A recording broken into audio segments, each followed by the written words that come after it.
What's good, guys? Back day. It's day 40 something of the bulk. Pretty sure it's 46 because obviously I edited, and it will have been uploaded by now. Uploading day 45, I think, which was the chest session from yesterday. But I forgot to recharge my mic after the chest session, so I couldn't record the arm session in the evening. I thought about attaching an arm session I recorded from last week, but it didn't feel genuine, so I didn't do it. But today I've charged my microphones, so they're good to go for this morning's back session and this evening's shoulder session. So yeah, rest assured that you're going to see both training sessions of today in this vlog. And yeah, we're just headed to the gym now. It's about 10 to 11 in the morning, so a lot later than both of us usually train in the mornings. But Michaela had a work meeting she had to be present for, and police, and I had what was it, a few emails that I had to get back to. I had to review a client's blood work and a few other things, so until I got through that, I wasn't able to really go to the gym. So yeah, got a little bit later than usual, but better late than never, as I say, and should be a pretty good one. Training block has changed a little bit just due to the fact that there's different equipment available at the gym that we're training at the moment. We're staying with my folks a few hours north of where we were living, just between leases, between our lease ending, I should say, and us moving overseas for a while. So yeah, the local gym's good. Like, it just gets a little bit packed in peak hour because it is a smaller gym, and so there's less floor space, and so yeah, 30 people in a smaller floor space, it's obviously going to feel a lot busier. So that's kind of what happens. But as long as you don't train in the super busy period in the evening, it tends to be pretty good. The equipment that's available is decent as well. Like, they got a lot of pre-core machines. I actually prefer some of the pre-core equipment over some of the hammer strength, to be honest. So yeah, there's definitely some positives, like some pros and cons, or some positives and drawbacks of this gym. But yeah, had to improvise a little bit. So exercise selection did change a little from the training block I was doing back at home, but for the most part it's the same, just different brand of equipment for things like shoulder press, machine shoulder press, and also a few substitutions. Like, they have a linear hack squat, but after using it more than once, I'm not the biggest fan of it. I did like it initially, but it does leave my knees feeling pretty jacked up. So I've been predominantly doing leg press on that pre-core plate loaded leg press, and just changing my stance depending on whether it's a quad focus session or a hamstring session. And yeah, that's pretty much it. No machine pullover, so I've been doing dual rope pullovers in place of that, and a couple of other little substitutions here and there. But yeah, enjoying the training. As you'll see from this week's training vlogs, the exercises are a little bit different, like I said, but still keeping the general trend the same, and volumes at an all-time high in training too. Quite a lot of training volume, to be honest, but I'm recovering from it. I'm still progressing, and I think there's still more room to kind of push volume up, and so does my coach. I had my check-in with him yesterday. He's increased my food this week. He said, like, he wouldn't have increased it if my body composition wasn't good, but we both don't know why the hell my body's doing what it's doing. Like, it's just escalating at a rate of 1 to 2% per week, which is a lot quicker than ideally I would like to see weight gain at, and same as him. We have a similar view on that, but body composition staying tight. Like, I've still got glute striations, so you bump my food up to 345 protein, 860 carb, and 55 fat, and yeah, we reckon that there's definitely more room for extra volume to be added into the training. So that's kind of the plan moving forward. But yeah, it'll probably be after I have a deload. We'll start titrating volume, started a little bit higher than this block that I'm currently doing started at, and then just build it up over the weeks. But yeah, nearly at the gym now, so probably end the video here, guys, and I'll see you in the gym. Okay, so feeling a little bit tight today still. That left teres is still giving me a bit of grief, but done a bit of a warm up, so hopefully it won't be too bad. But yeah, 4 sets of 10 to 15 each side. Weaker side first, as always.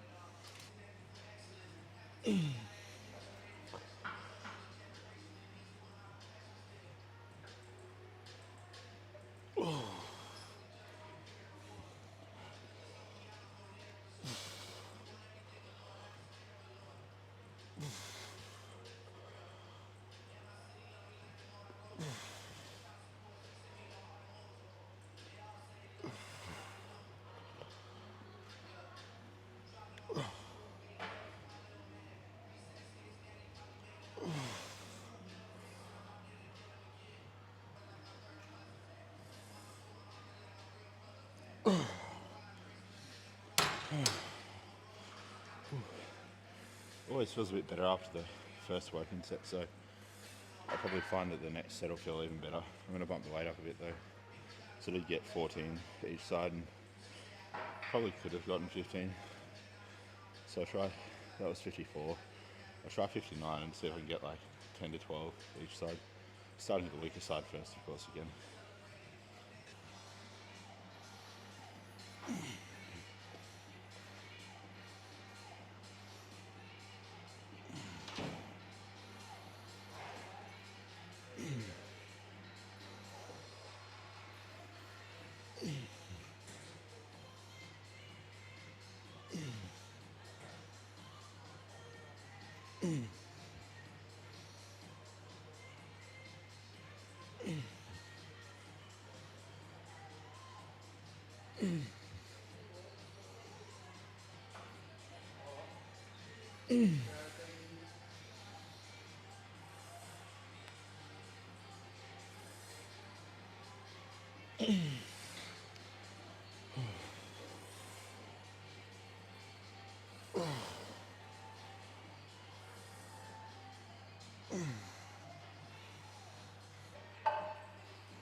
Yeah, it felt a lot better than the first set.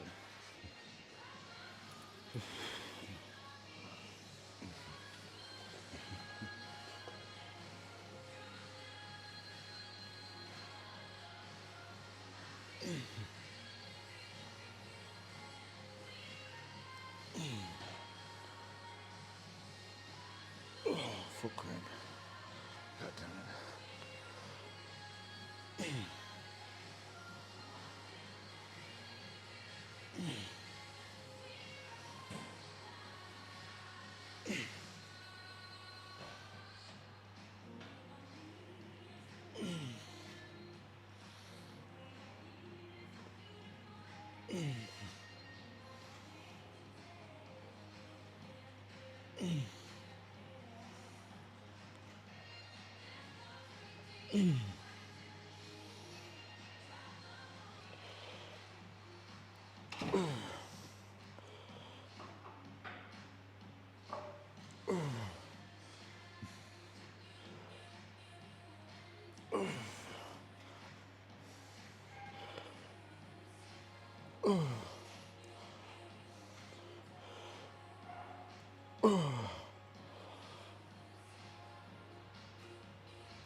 Just make sure the bench is centered because it was starting to shift on that last set. It's one thing to do, guys. If you're doing any exercise, really, like if you want to really gauge whether you are progressing or truly progressing, make sure that you're setting up consistently the exact same way every time. performing the movement the exact same way every time. Like something as little as like having the seat height at a different setting on a shoulder press or a chest press can make all the difference in how strong or how weak you are in an exercise. Like you could easily lose or gain a few reps just simply from having the machine that you're using set up slightly different to how you usually use it. So make sure that you take note of these things. Make sure that you double check between sets if you're doing things like this where the setup can kind of shift on you, that it's still in that same position, because if not, then you're kind of cheating yourself if you think you're progressing sometimes when you're actually not. And when you actually are progressing, sometimes you might not realize it because the settings have unfavorably changed, or changed not in your favor, in the sense that it's made the exercise more difficult compared to how you normally have to set up or how you did it last time. So pay attention to those things, it's really important.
Okay, so dual rope cable pullover for the lats. The reason for the dual ropes instead of just one is to have a longer arm, I guess you could say, for the movement.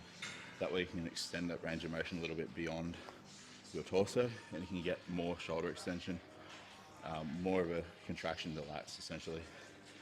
It doesn't really change what you're able to achieve at the lengthened position. Like you can still get just as much of a stretch as if you use a regular, just single rope attachment, but 2 rope attachments does allow you to just get a little bit more shoulder extension, so increasing the overall range of motion, allowing you to get a better peak contraction. But one thing you want to make sure that you do in this is keep the elbows stiff throughout. You can have them bent slightly, you can have them locked out fully, personal preference, but whatever feels good, as long as you're just not articulating at the elbows through the actual exercise. Because when you think about the lat itself, it has no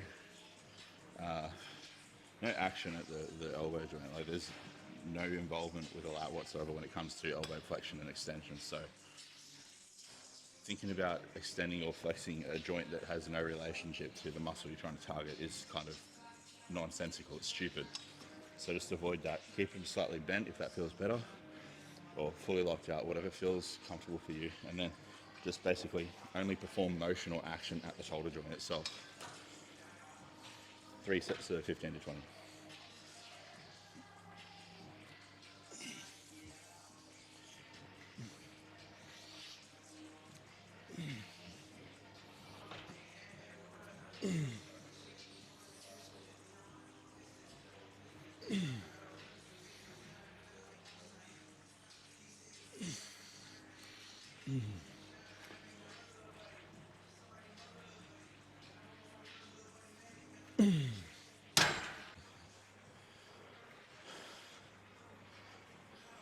Something else worth mentioning too with this exercise is if you're not really getting a full stretch at the end of each rep, step a little bit further away from the cables.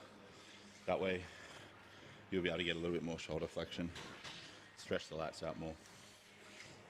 So yeah, that's just a little bit of a pointer for you, because if you're stopping a little bit short of a full stretch, you're going to miss out on a lot of potential muscle growth, especially with the new research that's kind of surfacing more and more, supporting the, I suppose, the lengthened position for muscular hypertrophy, or loading the lengthened position more than the shortened position. So that's why things like lengthened partials and stuff can be useful at the end of a set. That's kind of like an intensify technique if you just want to get a little bit more stimulus, but it's hard to track progress with those. So I wouldn't track, like if you're going to do lengthened partials, which I'm going to do after I complete as many full reps as I can with this set. If you're going to do lengthened partials, don't count them towards your total rep count for the set. Just treat it as like extra icing on the cake that you just kind of do every once in a blue moon. But it can generate more fatigue. And if you're dieting, I definitely probably wouldn't do a lot of lengthened partials, because a muscle's more prone to injury in its lengthened position when loaded excessively. So I definitely focus more on in a deficit, slightly quicker negatives, so not slowing the eccentrics or the negatives down as much, and probably steering clear, or steering a little bit more clear of lengthened partials than I would if I was, say, eating at maintenance calories or in a slight surplus, trying to build muscle. Yeah. Set 2.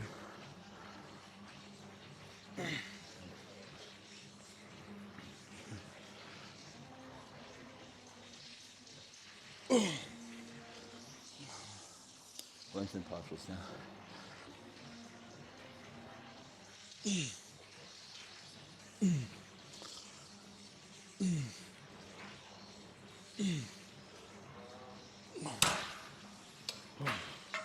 Alright, third and final set.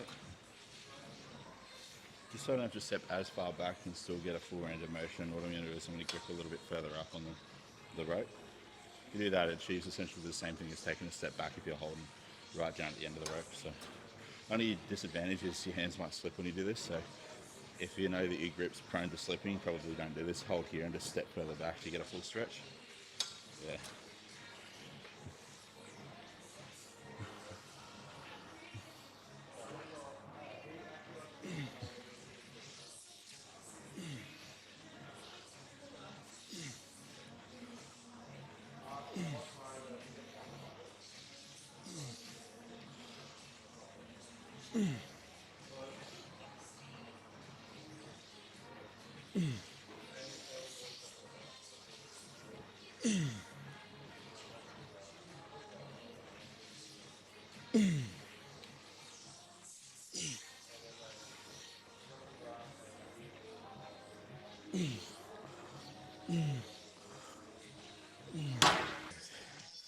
Set number 1.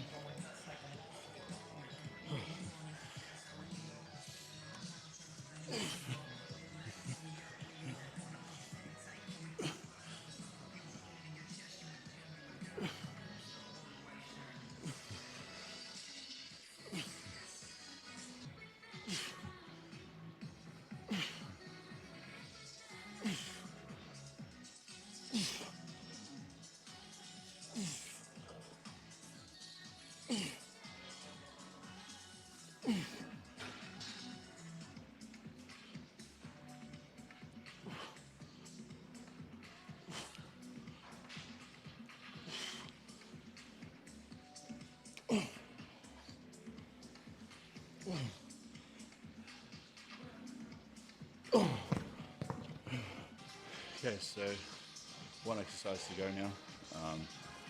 With those bent over dumbbell rows, they absolutely take it out of me. Like, that's the thing with certain exercises. It's why the whole exercise selection thing is important, and it does matter. It's not just a case of, just train, it doesn't matter what you do, it doesn't matter what the exercise selection is, it actually does. Because there's a bit of an overlapping effect. Like, every exercise has a certain amount of stimulus and a certain amount of fatigue it will produce, like per working set, when you exert yourself close enough to failure. And depending on the nature of the exercise, how free moving it is or how restricted it is, like how, I suppose, stabilized and supported it is, whether it's a machine or a dumbbell or a barbell. And then also how the body moves through that actual movement itself. It will have an impact on like how much fatigue you generate. And so just doing any row isn't the equivalent of doing another one. So like, you can't just substitute a chest supported machine row with a bent over barbell row and expect the progression rate and the duration of progress to be the same and to not fatigue quicker, because it's going to be more fatiguing for the majority of people. So yeah, selecting exercises is important, and being thoughtful with the exercise selection. So don't just think you can just swap and rotate any exercise for any exercise. Give it a little bit of thought. Like, consider what the exercise is trying to achieve. Like if you're doing a vertical row or a vertical pull of some sort, swapping it for a horizontal pull would be nonsensical, because they're just not even in the same ballpark of the same kind of movement. And then on top of that too, like if you're going to use a barbell or a dumbbell instead of a machine, factor in that you're probably going to generate more fatigue, so you might not be able to do as many sets, or you might have to go a little bit, I suppose, more conservative in terms of like how you approach it with what kind of load, rep range you use, that sort of thing. So keep all of that in mind. But I got chest supported T-bar rows to finish off, which is a nice exercise to finish off, because obviously at this point of the session I'm pretty fatigued, pretty burnt out. I don't want to be exerting myself on another free weight rowing variation, especially when I got legs tomorrow. So I'll do a chest supported T-bar row now, 3 sets of 10 to 15. I'm really going to focus on like getting a full stretch at the bottom, allowing for a little bit of posterior expansion or like thoracic rounding at the bottom, just to really lengthen all of those back muscles out around the shoulder blades. And then as I come up, I'm going to go into a little bit of extension through the thoracic, get a peak contraction at the top, keeping the shoulders packed slightly down towards the hips. So practicing retraction and depression on the concentric or on the squeeze at the top of each rep, and then basically practicing the exact opposite at the bottom or at the stretch of the position. So like a little bit of scapular elevation, a little bit of thoracic flexion as opposed to extension. And that'll allow me to just increase the overall range of motion, expose more fibers to the training stimulus, and just get a little bit more bang for my buck in terms of the working sets I'll be doing on it. So yeah, that's that. But I won't ramble on anymore. This is getting a bit long.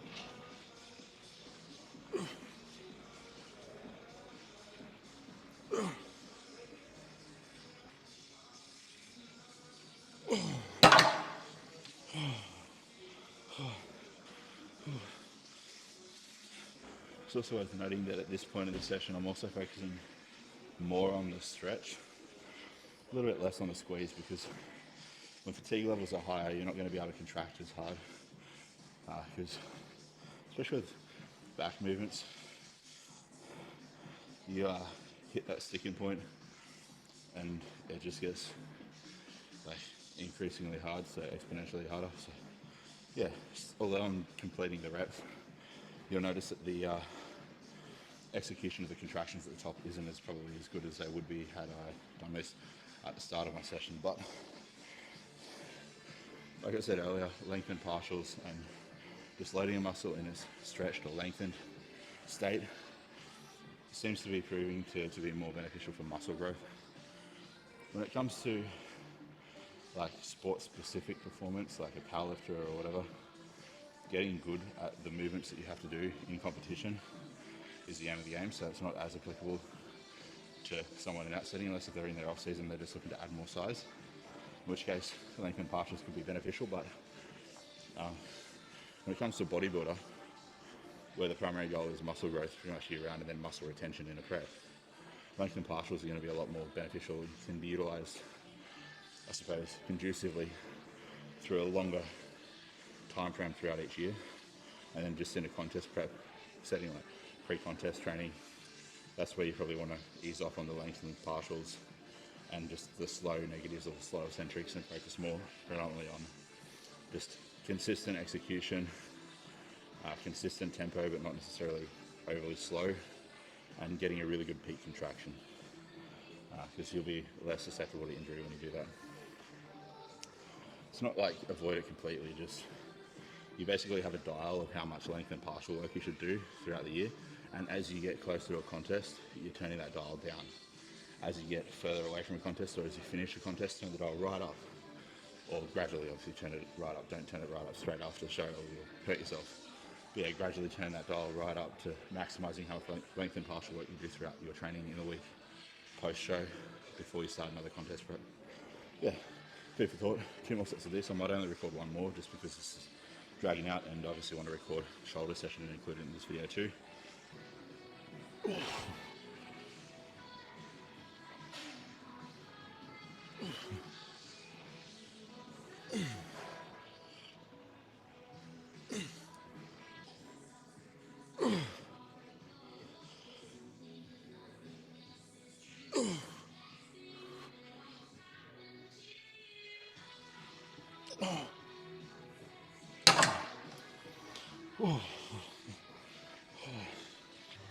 This first exercise,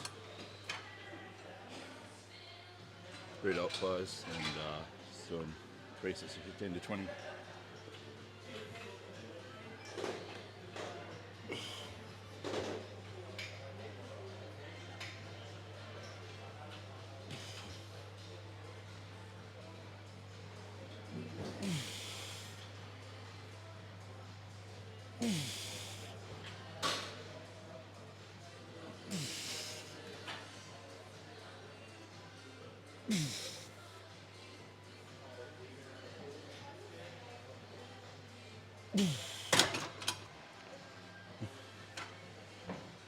So for these, I like to keep the rest periods pretty short because kind of like the calves, the rear delts are a very resilient muscle.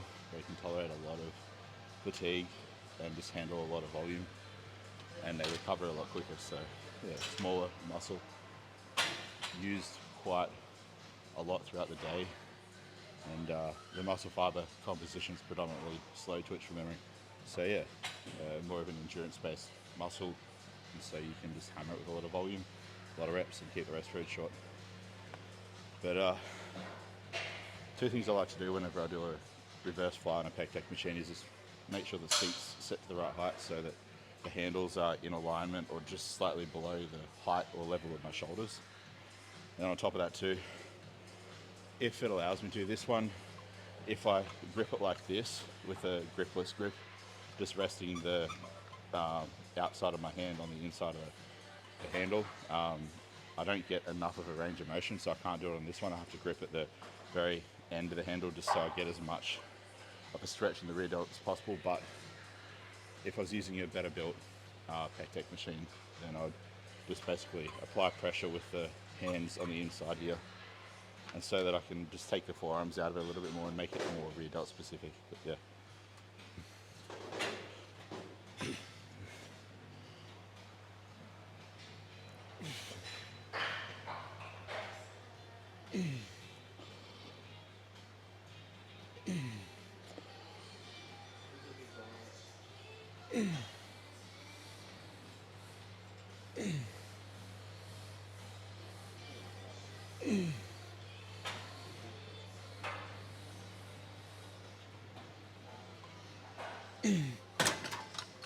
Final set. I'm just going to get a failure on this and then punch out some length and partials at the end.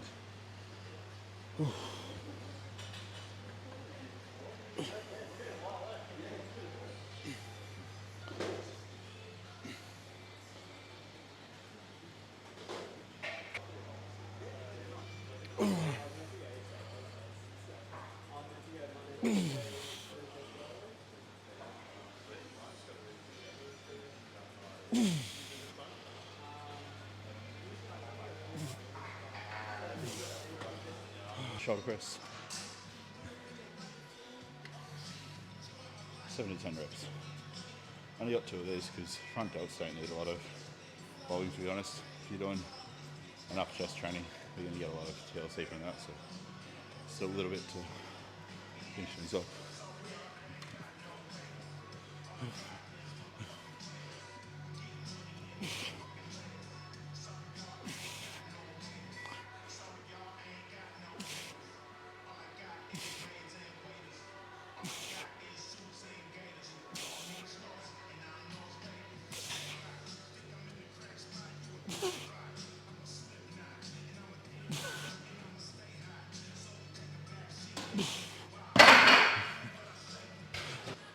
thing that you want to avoid doing, this is where a lot of people fuck up with shoulder pressing, especially machines, is they set the seat too low, then they don't get a full range of motion. So make sure that you set the fuck, I can't even speak right now. Make sure that you set the seat at the appropriate height for you. The shorter you are, the higher you'll have to set the seat, or to say the shorter the torso, the higher the seat will be. The longer the torso, the lower the seat will be. But typically speaking, if you're only shoulder pressing until the elbow is in line with the shoulder, you're wasting your fucking time pretty much. You want the elbow to go below the shoulder joint, at the very least. And ideally you want to get it as far below as possible, while obviously not screwing your shoulders up.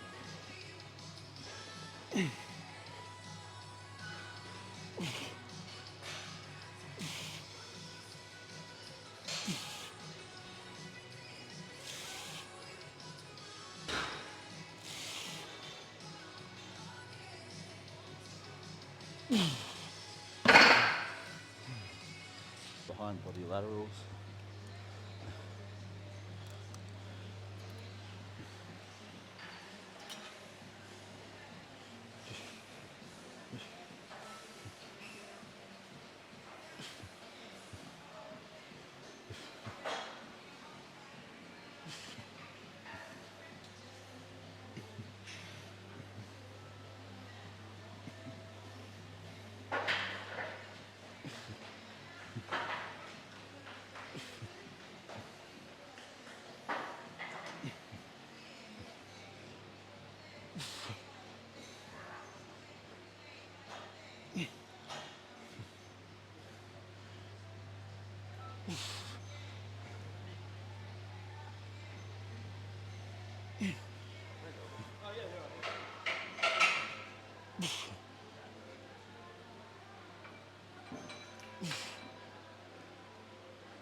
You don't have to rest as long between working sets, because the first side that you work in the set is already starting to rest halfway through that working set when you're doing the other side. So technically you can take like 30-45 seconds off your usual or prescribed rest period between working sets when doing single arm movements.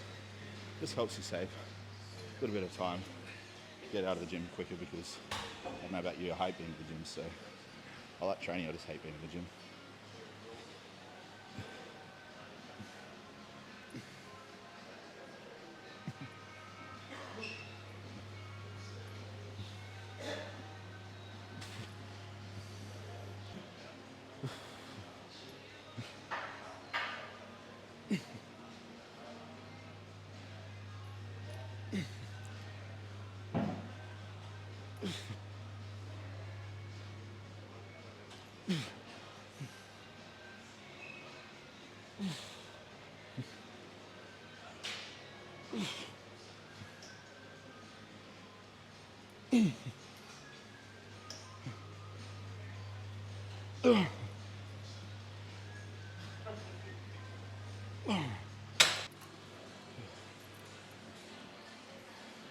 Shoulder pump's that bad I can't even reach behind my body now. Final set, third set.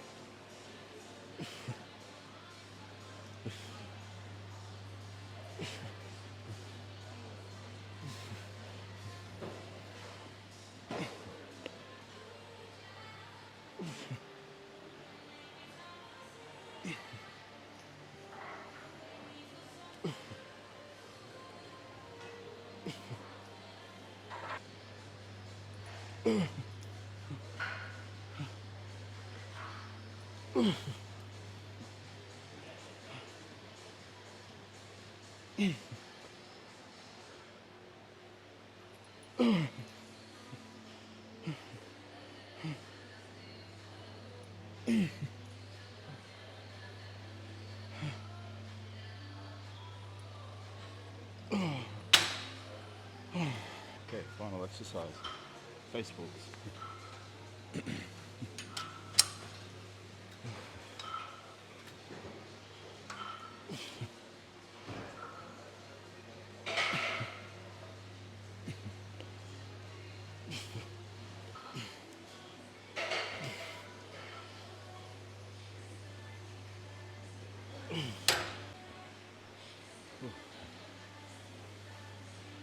that's one thing with face pulls. If you're trying to target the rear dots more, think about pulling out more. You think about trying to target the upper back more, think about pulling back more.